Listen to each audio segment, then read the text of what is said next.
Habang naliligo si Gab, ay nagtitingin naman si Alexa sa mga email sa kanyang laptop. Kailangan pa din niyang magtrabaho at maibigay ang instruction sa mga tauhan niya sa production. Oh, ano na naman yan? Di ba walang trabaho dito? Ani Gab nang makita siyang nakaharap sa kanyang laptop. Sasagot lang ako ng mga emails. Baka sisantihin ako ni Sir Raymond. Okay lang, aalis ka din naman sa kumpanya niya pag uwi natin. Sana ako magtatrabaho niyan. Anong itutustos ko sa pamilya ko? Taas nakilay na to ni Alexa. Diba napag-usapan na natin ang tungkol sa pagtatrabaho mo sa kumpanya namin? Kailangan mong gawin yon. Baka kung ano pang isipin nila mama, paliwanag ni Gab. Bumuntong hininga na lamang si Alexa at mabilis na tinungo na din ang banyo, dala-dala ang damit na papalitan. Matapos silang makaligo at lumabas na sila para sa lunch na sinasabi ng kaibigan ng mama ni Gab. Hinawakan ni Gabriel ang kamay ni Alexa nang walang pasabi kaya nagulat ang isa. Anong ginagawa mo? Tanong ni Alexa na pilit inaalis ang kamay sa pagkakahawak ni Gab. Bagong kasal tayo, di ba? So kailangan natin itong gawin. Isang matalik na kaibigan ni mama, si Tita Leonor. Kumunot ang noo ni Alexa ngunit hindi na lang siya nagsalita. Sa may maliit na restoran ng inn na yun kaya hindi na sila naglakad ng malayo. Naghihintay na si Tita Leonor. I can't stop myself from smiling. When I see the two of you, ang ganda niyong tingnan. Bagay na bagay talaga kayo. Masayang puri ng ginang paglapit nila. Salamat po tita. Ngiting sagot naman ni Gabriel. Sige na, dali na. Upo na nang makakain na tayo. Mabilis na utos ng ginang na sinunod naman agad ng dalawa. Si Alexa ang naglagay ng pagkain kay Gab. Pinagsisilbihan niya ito bilang asawa niya kaya naman ay sobrang lawak ng ngiti ng ginang na kasama nila sa mesa. Kahit si Gabriel ay nadadala sa pagiging sweet daw kuno ni Alexa. Hindi mo na kailangang gawin yan. Saway ni Gab ngunit kabaliktaran yun dahil gustong gusto niyang nakikitang pinagsisilbihan siya ni Alexa. Maliit na bagay lang naman ito. Kumain ka na. Malumanay ang sagot naman ni Alexa. Nung bagong kasal kami ng tito nyo ay ganyan na ganyan kami sa isa't isa. Kahit nung matagal na kami. Sad to say lang, maaga siyang kinuha ng Panginoon. Wika pa ng matanda na biglang nalungkot sa huling sinabi. Pero wag nyo nang pansinin ang kadramahan ko. Sobra lang akong natutuwa sa inyong dalawa. Bawi pa nito. Napapangiti lang ang dalawa sa ginang. Kwentuhan habang kumakain ang ginagawa nila ngunit nang nasa kalagitnaan na sila ng pagkain ay biglang sumama ang pakiramdam ni Gabriel. Tita, you don't mind if mauna na po ako? Tanong niya sa ginang. Oh, bakit? Bigla akong sumama ang pakiramdam ko. Baka po sa pagligo ko kanina sa dagat. Paliwanag pa nito. Kinapa ni Alexa ang noo niya. Mainit ka nga. Sabi naman kasi sa'yo kanina, huwag ka nang maligo. Ani Alexa na may bahid ng pag-aalala. Itutulog ko lang ito, samahan mo na lang si tita dito. Sagot pa nito. Okay lang, samahan ka na ni Alexa. Sabat naman ang ginang. Kaya ko po tita, dito na lang siya para makapag-usap pa po kayo. Tanggi niya at tumayo na.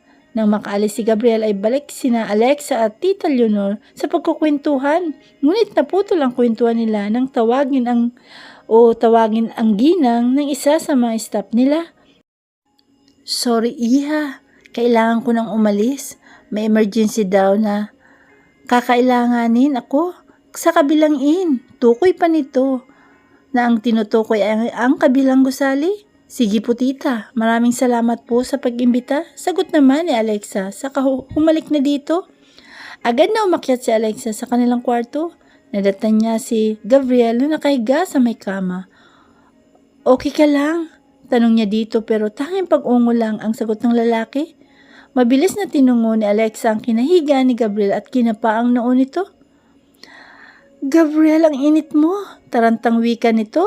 Inaapoy ng lagnat si Gab. Nakabaluktot at kumot na kumot ang katawan ni Gabriel na dinatnan ni Alexa. Agad niya itong nilapitan at kinapang noo. Laking gulat niya nang dumampi ang palad niya dito. Gab, ang init mo. Anya, Mabilis niyang dinampot ang comforter sa paanan ng lalaki saka ipinatong sa katawan niya saka kumuha ng maliit na towel saka binasa at inilagay sa noo ni Gabriel. Ang tigas kasi ng ulo mo eh. Yan nga bang sinasabi ko sa'yo eh. May nararamdaman ka na ngang hindi maganda kanina. Nagawa mo pang lumangoy. Sermon niya pa dito. Natataranta siya kaya naman ay nasisermonan ng isa. Patuloy ang pagdampi niya ng basang towel sa noo ni Gab ngunit hindi pa rin bumababa ang lagnat ito. Ang lamig! Utal na wika ni Gab. Lalong bumaluktok ito ng higa dahil sa sobrang lamig. Naikumot ko ng lahat ng kumot at comforter sa'yo, sagot naman ni Alexa. Tanging ungo lang ang panginginig ng katawan ang nakikita niya ngayon kay Gab. Lalo siyang nag-alala para dito. Anong gagawin ko, Gab? Sambit niya dahil hindi pa rin humuhupa ang init nito. Biglang sumagi sa isip niya ang napapanood niya na mainam ang pagyakap sa inaapoy ng lagnat. Nagdadalawang isip siya kung kaya niya bang gawin pero yun na lang ang kaya niyang itulong dito. Sumampa siya sa kama at pumasok sa comforter na nakakumot kay Gab. She lay beside him, facing him back. She slowly hugged him from the back. Ramdam na ramdam niya ang init at panginginig nito. Just stay still now. Nandito na ako. Dapat kasi sinabihan mo ako na mas maaga na masama na palang pakiramdam mo. Bulong niya dito habang hinihigpitan ng pagyakap. Hindi alam ni Alexa kung uubra ito pero mas maigi na yung subukan niya. She was in that way when Evan her fell asleep. Naramdaman ni Alexa ang isang bagay na nakapatong sa kanyang bewang. Kinapan niya at napatda ng mapansin na kamay ang nakapatong dito. Pagmulat niya ng kanyang mata ay mukha ni Gabriel ang bumungad sa kanya. Just a few inches away to her face was Gabriel's face. She can even smell and feel the warmth of his breath. Nakatulog pala siya habang pinapahupa ang lamig ni Gabriel at hindi nila namalaya na nasa ganong posisyon sila pareho. Dahan-dahan niyang tinanggal ang kamay ni Gab sa kanyang balikat at mabilis na bumangon mula sa kama. Pinagmasdan niya muna ang lalaki saka kinumutan. Kinapan niya ang noo nito. Hindi pa nawawala ang lagnat ngunit hindi na nagaya kanina. Madilim na sa labas ng mga oras na yon. Bigla siyang nakaramdam ng gutom. Hindi pa sila namimili ng laman ng ref sa kanilang kwarto kaya wala siyang makain. Kinuha niya ang wallet sa kanyang bag at mabilis na lumabas. May isang convenience store malapit sa kanila, kaya naman doon siya tumungo. Namili siya ng mga instant noodles at iba pang pagkain na pwede niyang ilagay sa ref. May 4 na araw pa sila doon, kaya kailangan niyang mag-stock ng pagkain. Matapos makapamili ay dumiretso na siya ng uwi. Bago umakyat ay humiram muna siya ng electric kettle para may mapag-initan ng tubig. Maswerte naman na may extra sila doon. Pagkapasok sa kwarto ay gising na si Gab. Kasalukuyan itong umiinom ng tubig. Oh, gising ka na pala. Kumusta na ang pakiramdam mo? Tanong niya habang inilapag ang pinamili. Medyo okay na. Ba't ang dami mong dala? Balik tanong ni Gab. Mabilis na lumapit dito at kinapa ulit ang noo. Mainit ka pa eh. Mahiga ka ulit at gagawang kita ng makakain. Maotoridad na utos niya kay Gab. Okay lang ako. Pwede bang makinig ka naman sa akin ngayon? Matapos mo akong pag-alalahanin, okay lang pa rin ang sagot mo? Pairap na sermon niya kay Gab. Hindi na ito umimik, bagkus ay sumunod siya sa utos nito.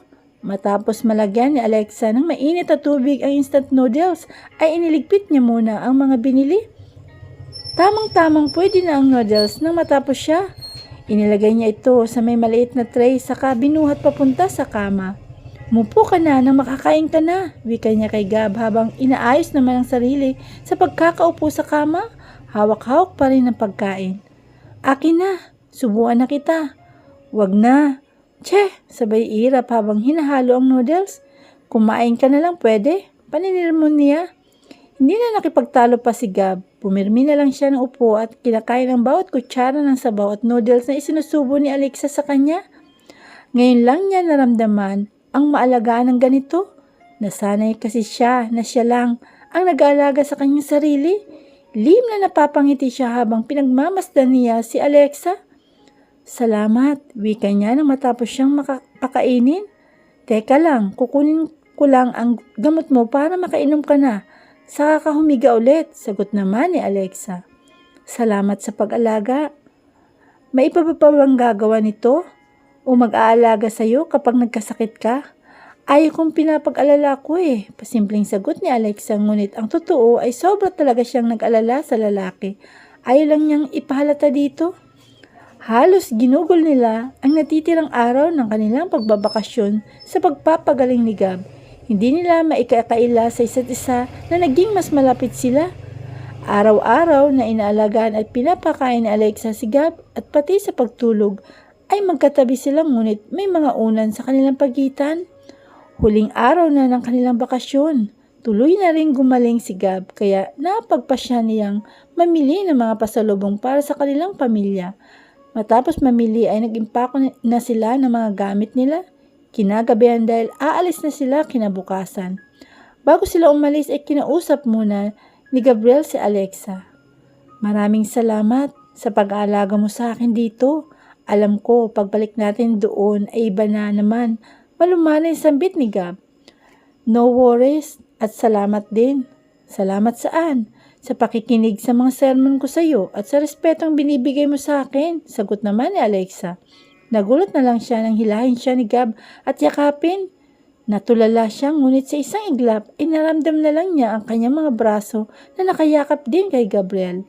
Na makarating sila sa bahay ay nandun ang pamilya ni Alexa sa mansyon na naghihintay sa kanilang pagdating. Oh, kamusta ang bakasyon nyo? Tanong ni Senyora Lucila habang pinaghalikan ang dalawa. Mabuti naman ho, sagot ni Alexa. Niyakap niya agad ang mga kapatid at ina nang makalapit siya sa mga ito. Kumusta kayo? Wala ba kayong naging problema habang wala ako? Tanong sa ina. Maayos kami anak, huwag kang mag-alala. Nakakalakad na ako ng walang saklay, kaya ito, nagagawa ko na ang lahat. Masayang balita naman ang ina. Nandito na pala kayo, busis mula sa hagdan. Busis yon ni Senyor Magno. Napatingala silang lahat nang marinig yon. May kasama ang matanda pababa sa hagdan. Si David!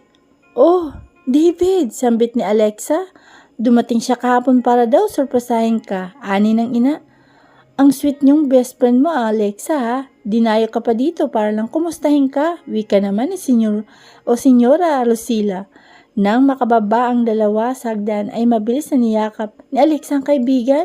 Nakatingin lang si Gabriel sa kanila na parang nabuhusan ng malamig na tubig. Kumusta ka na? Magiliw na tanong ni Alexa sa lalaki. Okay naman, kumusta ang bakasyon? You must be Gabriel. Baling ni David sa nakatayong si Gabriel. Ah yes, nice to meet you pare. Mabilis na nakipagkamay si Gab. Ikaw pala maswerteng lalaking nakabiyag sa puso ng kaibigan ko. Wika naman ni David habang kinakamayan ang isa, ngunit may ngiting mapanuya ang pagbigkas nito. Ngumiti lang din si Gab. Dito na tayo lahat maghapunan para naman makipagkwentuhan tayo. Wika ni Senyor Magno. Sumang-ayon naman ang lahat. Matapos mailigpit ang mga pinamili ng dalawa ay bumaba agad sila. Nasa sala noon ang buong pamilya. David, pwede ba tayo mag-usap? Saglit? Wika ni Alexa. Agad naman na tumayo si David.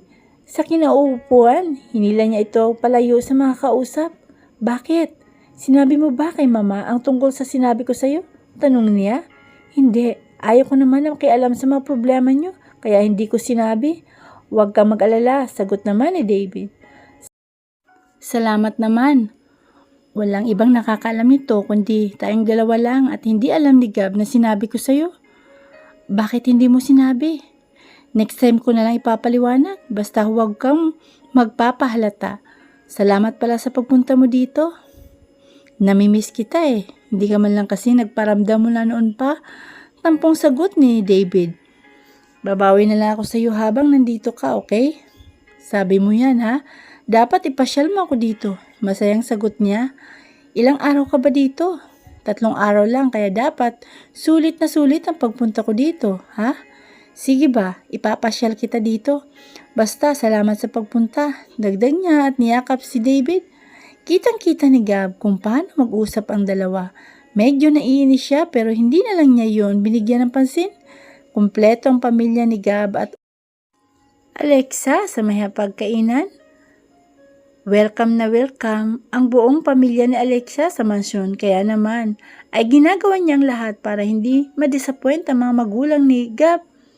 Kahit pa man pagpapanggap ang pagpapakasal nilang dalawa ay natutunan din niyang mailapit ang loob nila sa kanya at ganun din ang mag-asawa. Biglang nagsalita si Doña Lucila. Sana naman ay magkapo na kami nito sa lalong madaling panahon. Untag pa nito, nagtawanan silang lahat sa mesa. Naku balae, kung ganun ay magiging lola na tayo niyan. Nang wala sa oras, dagdag pa ng mama ni Alexa. Maganda nga yun balae para may baby na tayo dito sa bahay. Nagkatingin lang sina Gab at Alexa. Sa isang linggo na pamamalagi niya sa Boracay ay naging mas malapit silang dalawa. Hindi na gaya ng dati na hirap sila kapag magkasama. Lihim naman na pinagmamasdan ni David ang dalawa. Pinag-aralan niya ang kinikilos ng dalawa. Sa kanyang palagay ay mukhang malapit ang mga ito dahil kung magtinginan ay parang nag-uusap ang kanilang mga mata. Komportable sila sa isa't isa. Kung hindi alam ni David ang kasunduang naganap sa pagitan ng dalawa ay hindi niya aakalain na nagpapanggap lang sila. Ma, pa, pwede sa amin muna ako tumuloy pansamantala habang nandito si David. Paalam pa ni Alexa sa may mga biyanan. Bakit ka sa amin nagpapaalam? Sa asawa mo ka magpaalam Sagot naman Senior Magno. Napag-usapan na namin at pumayag na po siya. Nagpaalam lang po ako sa inyo. Ngiting sagot naman ni Alexa sabay palihim na tinawakan si Gab sa braso. Napatingin si Gab sa kanya sa mapagtanong na tingin. Nako Alexa, bakit hindi makatulog o baka hindi makatulog si Gab kapag wala ka sa tabi niya? Birong sabat pa ni David. Hindi ba sabi mo kanina oo? Ulit na tanong niya kay Gab. Oo, napilitang sagot niya. Ang totoo kasi ay hindi pa nila napag-usapan ang tungkol dito. Kinuhang oportunidad yun ni Alexa para hindi na makahindi sa kanya si Gab ngunit hindi niya alam na galit pala ito sa ginawa niya. Nang matapos silang kumain ay nagpaalam na ang mama ni Alexa sa mga balae. Nagpapasalamat ito sa pagtanggap lagi sa kanila sa mansyon.